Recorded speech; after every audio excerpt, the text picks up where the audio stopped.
Good morning and welcome to Morning Movie News, where the Disney streaming service is picking up significant speed. And Bob Iger is spilling so many details. He loves to talk about this thing, but it's a big deal for Disney. It could significantly, pump some major amount of cash into the Disney empire, right? As we've discussed before, when, digital streaming killed Blu-ray and DVD sales, that was one of Hollywood's biggest sources of revenue that just went bye-bye, and they so far have not really been able to replace it. But I think that streaming is the key. Also, it's where more viewership is going. So, of course, Disney wants to not only occupy that space, but dominate it. And it looks like they just might. And it's unusual to get so much information about a streaming service because Netflix, of course, is the leader in the biz, and they don't tell us nothing. But Bob Iger is talking about it an awful lot, and he's building hype for it. And I think that at least out of the gate, it's going to be very strong. I think when you hear this information, you'll agree.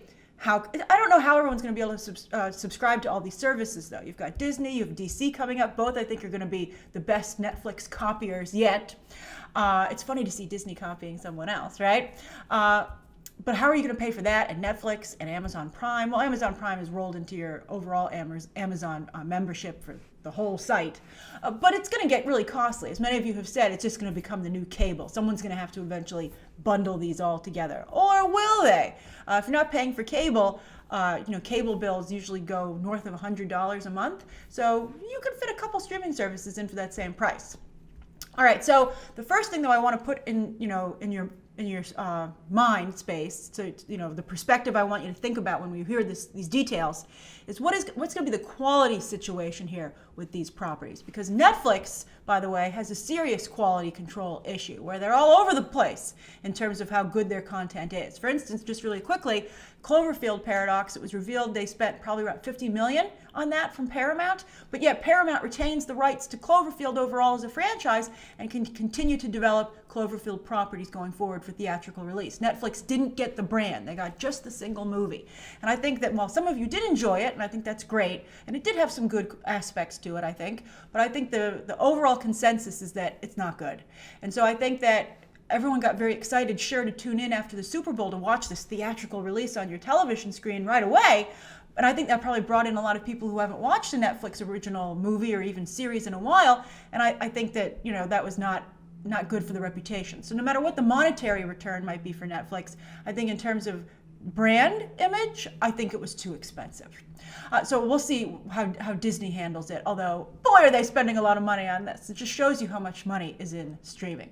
And again, it's supposed to make up that. And that was quite the revenue stream for DVDs. Well, it started out as VHS, DVDs, and then Blu-ray. All right, so nothing new creatively on the TV front. They're still doing the High School Musical new series, an animated Monsters, Inc. series, a Marvel live-action series, and then, as we know, Bob Iger only said one Star Wars series, but we do know now that there are several in development. Which one will get to the streaming service first, we don't know, but they've got a lot of stuff. Wow. As we've discussed before, I don't know how much Star Wars can take, in terms of bandwidth, but Disney's going to find out. Okay. But this is where it gets very interesting about TV. They said they're going to do 5 new series in the first year. That's the goal. And they're going to spend, I can't believe they revealed the budget, $25 to $35 million for 10 episodes. But then for the right property, they'll spend $100 million. They're willing to spend $100 million. That's amazing. That's fantastic. Although when you think about it, that's like moderate for a big budgeted blockbuster movie. And that's just 2 hours, right? Or under 2 hours, where this is a 10-hour piece of entertainment. So I think when you put it in that perspective, it's still a little bit cheaper than movies. But boy, wouldn't you love it if the Marvel Netflix shows got this kind of budget? I don't even think they get the $25 to $35 million budget, it seems. And so, Disney's putting real money on the table. I hope that helps with the quality control issues. Although, the writing, the directing, the talent is, good talent, as Jason Blum has proven, can make great content for next to nothing. All right, so then the real news, though, was the movies that they're planning, the original movies for the streaming service. Now, they want to do 4 to 5 in the first year. And I think this is probably very scary for filmmakers who are working with Disney right now during this transition period, because your movie might end up on the streaming service. And based on what they've picked, I think there is a very good chance if the Disney-Fox deal goes through and Comcast or the government doesn't mess it up, that New Mutants does end up on this streaming service. But, hey, if they are spending this much, beyond beyond who gets surprised that they're on the Disney streaming service, beyond that, it's probably not going to be such a bad gig because they are spending money here. And also Disney Channel movies made a big wave, although, talent, and not even there on a large scale, mostly just Zac Efron and Zendaya have been able to transition to movies, and Miley Cyrus to some degree, I guess. Talent in front of and behind the camera haven't really been able to make the jump. So that would be scary, I think, for anyone who's maybe gets stuck on the Disney streaming service, right? These are tough Hollywood level decisions, right? Because you can forge great careers here, but you just have to accept that this is the space that you're going to live in career-wise. Now, speaking of careers, Anna Kendrick finds herself on the Disney streaming service as they've pushed the female Santa Claus movie, Noelle, to the service. It also stars Bill Hader and Shirley MacLaine, and that's really shocking. I think it's a pretty good fit, I think, but at the same time, it makes Noelle seem like a Disney Channel movie. Hallmark has done a couple of, they have, I forget the name of it. I'm sure some of you have seen it, where there's a female elf who gets into shenanigans, and those are they're pretty good. But you would think Noelle would be theater level, and maybe it is, because that's of course what it was intended to be. Anna Kendrick also, ironically, is right now the spokesperson for Hulu. So she jinxed herself, although I'm sure she got a very nice payday there. And I'm sure she'll work very hard to promote Noelle on the Disney streaming service. And, I think Anna Kendrick, especially after Pitch Perfect 3 didn't do so well at the box office, maybe this is a good space for her to occupy. It's a smaller pond, but she's a bigger fish in it. And then also Mark Waters' Magic Camp finds itself on the streaming service as well. Now, going forward, the movies they're developing are two live-action animation adaptations, because they're not quite fairy tales. That's why I'm not calling them live-action fairy tales. But one I think is perfect, and one I think is mixed. So the first is Lady and the Tramp. I think that's an amazing choice for the service. I kind of wish people would just watch the animated classic because it's really good, but I think it's a very good match, especially because, as we've talked, the Air Bud series, as I mentioned recently, that and all of its multitude of direct-to-video spin-offs is actually the most successful franchise of all time. That just shows you how much money was made in the direct-to-video market and just the video market in general. So to take another story about dogs and use real dogs in the filming, it would be very expensive to do motion capture like The Jungle Book, and I don't think the property warrants that, but it could really do well in this space. It could do extremely well, and especially if it comes out around the holidays, huge. So I'm interested in that, and I'll probably check out all these things, even if it wasn't my job. I think they sound really good. Or at least promising, let's put it that way. And then the other one is the Sword in the Stone movie. Now, I think this should be a series. I think this, especially if you're familiar with the animated movie, I think it would work fantastic as a series. Even as a more adult series, or even something, it could be because Arthur is learning from Merlin. It could be a teaching series, an educational series. I think that could work really well. But it's going to be a movie, and that's the answer to our question recently as to how Ridley Scott can be developing a Merlin saga for Disney, and then someone else is also working on a Sword in the Stone movie. Well, one's for the streaming service. So what do you think of this? Can you see yourself paying? Can you see yourself not paying for this? I think is the better question. It's probably going to be somewhere around the Netflix price point. But I am really curious about the quality issue, and I'm wondering what you think. Where do you place your bets? Do you think this will be like Disney Channel movies plus or Disney theatrical movies minus? What will it be closer to? All right, so that's the first story of the day. Now, speaking of business situations and competition, we have another one, of course, with MoviePass and theaters. MoviePass, in some ways, is like the first Netflix, right? Although Netflix, of course, carved out a space, proved had to have a business model or to meet a demand that was huge, right? And eventually, at first, they had everyone's content, but then eventually everyone was like, "You're making a bunch of money off of our content," so they pulled it all, and that's why Netflix got into original content so heavily, because they were like, "We're not going to have anybody else's content for long," and they didn't. They still have some, but their best thing right now, they have Friends on there. They have some stuff hits really well. Riverdale was a big hit for them, but for the most part, they don't have a lot of other people's content because those people are streaming it themselves now, so they had no choice but to create original content. So on that note, MoviePass might find itself in a situation where it has to maybe open its own theaters. That's, of course, brick and mortar component makes it a lot more expensive to do. But I don't know, I don't see any other path for them. But they see a different path for themselves. As I've said before, they want to prove themselves indispensable to the movie industry in funneling people to the theaters. And so they want to get a cut of the tickets and or concession money.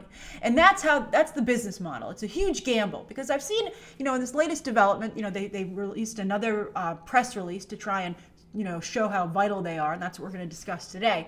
But in the comments section to a lot of the coverage of this, I saw people saying that MoviePass is a ripoff. It's a scam because they couldn't possibly be making money. They're not making money. They're losing tons of money. But again, it's a gamble. They're going to be able to force the theaters and the studios maybe to give them money because of the ability they have to funnel people. But if Netflix has proven anything, these people don't care. The theaters will just start their own MoviePass services, or the studios will, or they'll shorten that window. I just don't think this is going to work out for MoviePass. So I don't think it's a ripoff or a scam, but I don't think it's going to last for too long. So enjoy it while you can. All right, and I know some of you really are enjoying it quite a bit because you can see a movie a day for the price a month of just one movie. So and AMC, by the way, hasn't blinked, even though MoviePass pulled their service from a number of their biggest theaters. And I don't think they will blink. So MoviePass said two things have happened. Well, first, we hit 2 million subscribers, so they're growing very quickly because I think some people realize time is running out. But then also they said, well, for the Oscar-nominated movies this year, we contributed $128.7 million worth of revenue. And that's an amazing number. It's so amazing that they were challenged immediately and they had to walk it back. So MoviePass said, well, actually, that includes a number of other things. It's the halo effect, basically. We're including in that number, the 128 million, the people who go with someone who has MoviePass, right? And also people who get recommendations from people who saw it on MoviePass, right? So that word of mouth was generated, they're saying, by us. I think that's a stretch, especially when you get the legitimate number of people who just went with MoviePass. Now, if you're talking about the awards nominees, the Oscar nominees for the major awards, they only contributed $26 million worth of box office. But if you take into account anything that's nominated, like Logan and The Last Jedi, then they bump it up to 48. But when you take specific movies like The Shape of Water, MoviePass only contributed $3.6 million to that film's box office, and then, for instance, Three Billboards, just $3 million. That's so tiny that I don't see anyone willing to, let MoviePass into their business model for that. I mean, I think they'd rather just take the loss and make it up some other way. So I think MoviePass, they're very aggressive. It's unusual to see this amount of aggression from a company in such a public, mainstream, large space. It's almost a little mob-like, I feel. They're like, we're going to break your kneecaps, AMC. And AMC's like, I'll just use a wheelchair. I don't care. You're not getting my money.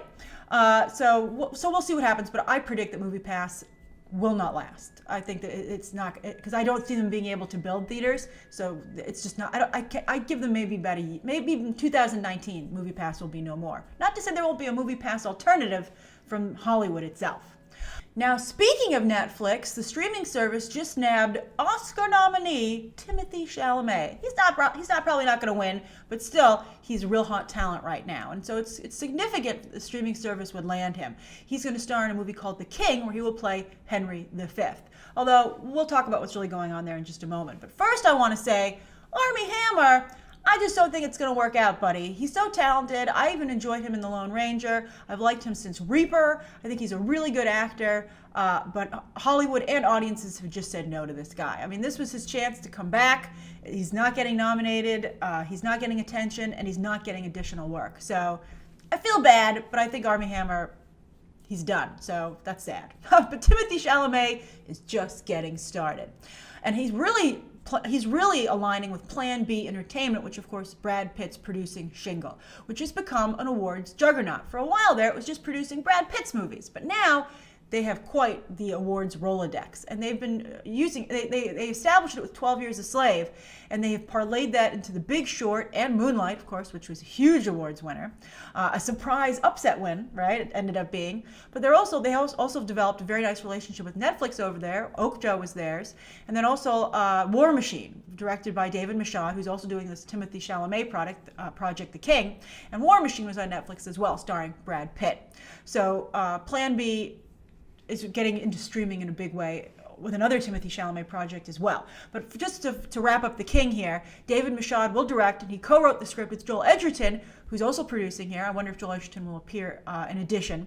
But Joel Edgerton and David Michôd go way back to Animal Kingdom, the Australian film that put them both on Hollywood's radar.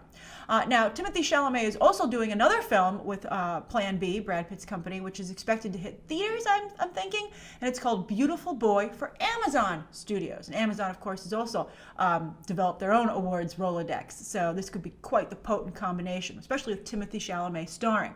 Steve Carell, who has his own Oscar history, co-stars as the father of a meth addict who the film explores. It shows meth addiction through the eyes of a parent. I think that's a very compelling angle. Steve Carell will crush that.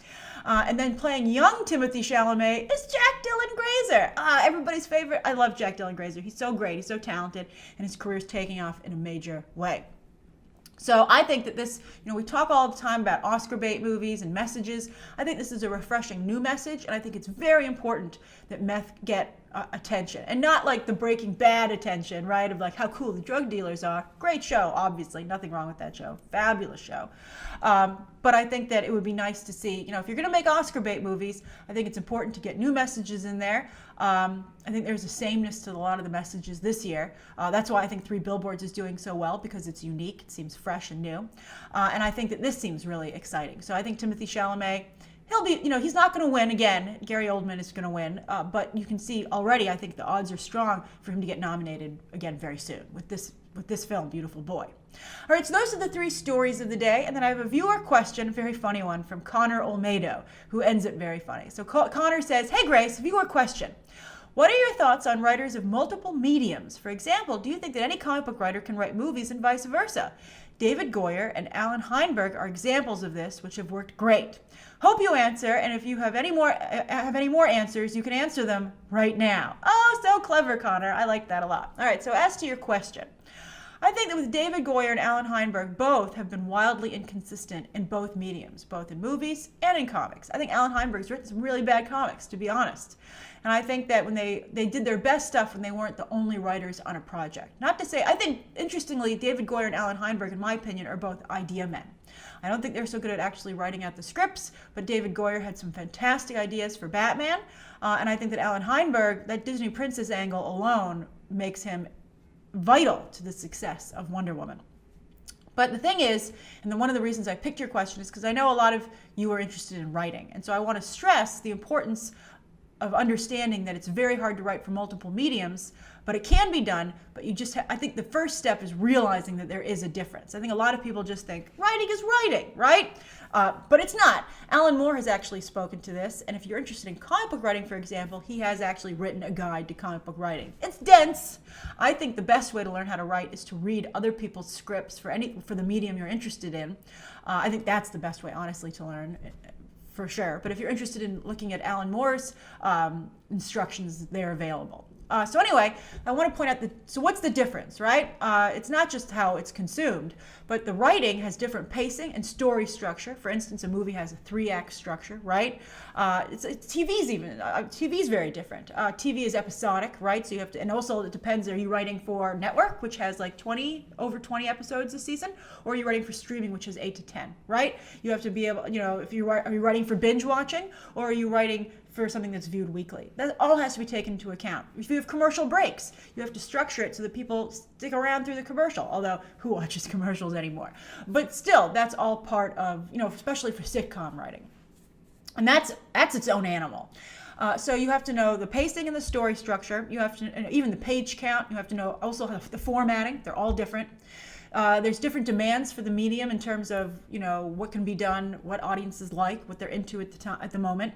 And also, they have different tools at their disposal, right? Again, how they're consumed, how they can be filmed, how they're presented, etc. All this has to be taken into account. And so again, the most important thing to realize is that writing is not the same for each, and you should respect the craft of writing and the medium. So again, do your research and consume not only the material that you're interested, the finished material that you're interested in writing for, but get your hands on those scripts so that you can see what they look like in script format. Not only in terms of the way they were crafted, but again for format, page breaks, etc. All right, so anyway, that's a great question, Connor, and I think I don't know. I think in terms of the relationship, this is something that just occurred to me, between comic book writers and movies, I feel like comic book writers are getting less and less respect, even though they were the ones who led the charge on the creative charge on characters for decades.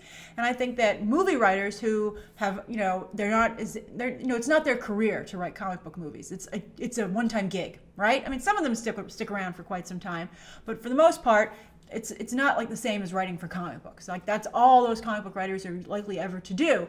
But movie writers jump around a lot. So there isn't the same respect or reliance on the material, quite frankly. And I think you're seeing that reflected in some of the choices, the creative choices that are being made in comic book movies. So I think that you would think the answer would be to switch the writers in, right? To take the comic book writers. But I think they work better, again, as idea people than actually being able to do the writing. So maybe they should be teaming up, and maybe when they have writers' rooms, they should include a comic book writer or two for, again, ideas. All right, so anyway, that's today's morning movie news. Thank you so much for tuning in. Please write down below what you think of today's top 3 stories, Connor's viewer question, anything you'd like to see covered on Monday, and any questions, of course, that you might have. Thanks for watching. Bye.